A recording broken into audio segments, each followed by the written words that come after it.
Okay, welcome mga kamisteryo. Sagutin natin yung tanong kung sino ba o ano ba talaga ang pinakaunang trabaho sa buong mundo. Ayon sa Biblia. Now, atong basahon mga higala.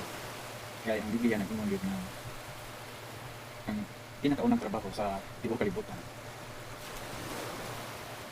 mao ang pagpananong.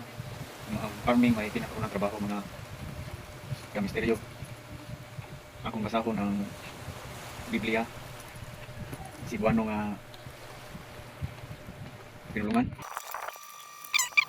Genesis Kapitulo 3. Ang sa giingon diri sa balaan nga kasulatan mga kamisteryo, maghagok ka pag-ayo sa tibuok mong kinabuhi. Una, kini mohatag og tigong abot alang kanimo. Moturok sa yuta ang mga sangpinit ug mga sagamot alang kanimo.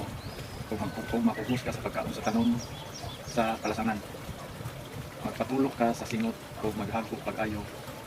Una pa mohatag kanimo kabot ang yuta hangtod na mobalik ka sa yuta nga gikanan mo. Dili mo kagikan sa yuta o sa yuta pa kauli. Mao na siya mga kamisteryo. Ang pinakaunang trabaho sa tao, farmer.